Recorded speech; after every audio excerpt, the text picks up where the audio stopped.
to be serious, I think that your idea is to create self-sufficient military complex in Ukraine, which will be the guarantee of the economical prosperity of Ukraine. Absolutely.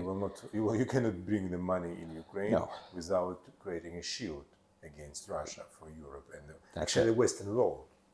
Oh, for sure. This is to briefly coming back on the geopolitical thing, we're seeing a clash of worldviews here.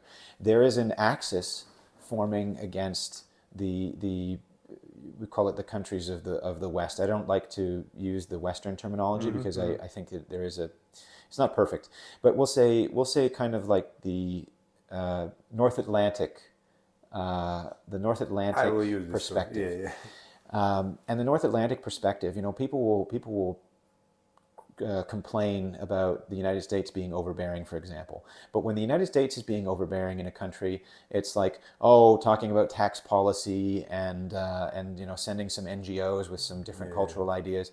Okay, when China or Russia or Iran is being overbearing in a country, then you see genocide, you see mass enslavement of populations, and so the North Atlantic worldview, well, it certainly could be overbearing, is overbearing in a much less harmful way than is the hegemony of this rough axis that's forming against us. And it's not as if they're very tight, because Iran have their own interests that run counter to Russia, as do China, but they have permanent interests which run counter to ours. Those of us that are in the North Atlantic bubble, which is also loosely affiliated, but still it serves. Still serves.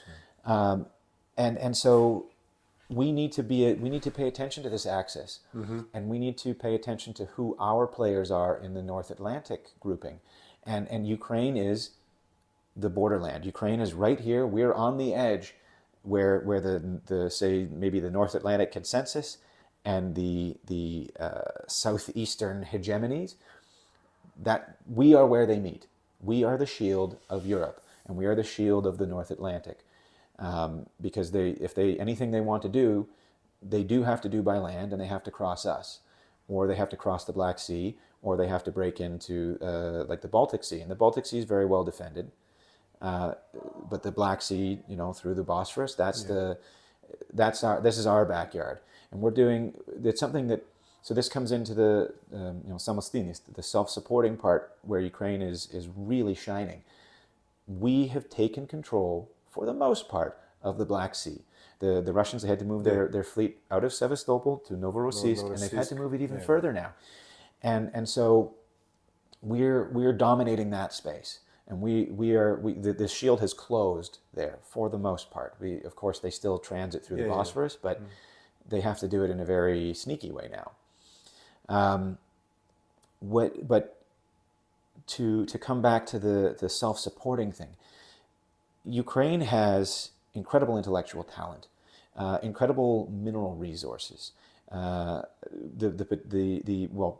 incredible industrial resources, and the potential for much more. And the reason that I brought up our dominance in the Black Sea is the sort of primary sign of that dominance is the Neptune missile. It's an anti-shipping missile. It is taken from an older Soviet design, modernized, but completely built and designed here in Ukraine. Ukraine experience and Western methodology. Exactly. But there's other great examples. The BTR-4 Bucephalus. I'll get to drones. I know less about drones. We'll speak another interview. Summarizing the main idea. Yes. So you get a lot of examples. Yes. And you think that we can build up self-sufficient Ukraine. We can. I know we can, because for the English viewers, I'll apologize because I'm going to use some Ukrainian words, but we think about things like nezalezhnist, hidnist, samostinist. Yeah.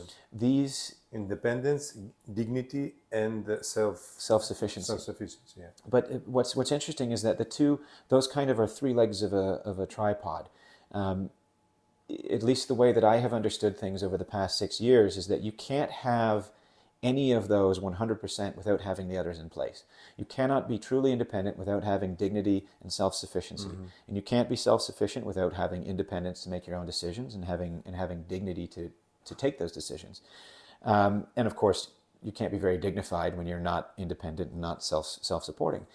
And so the way that we tie this together is that we just start building the capability and building the capacity here in Ukraine for defense manufacturing, for military training, and for innovation. It's a kind of Ukraine is a sleeper power in the world of tech.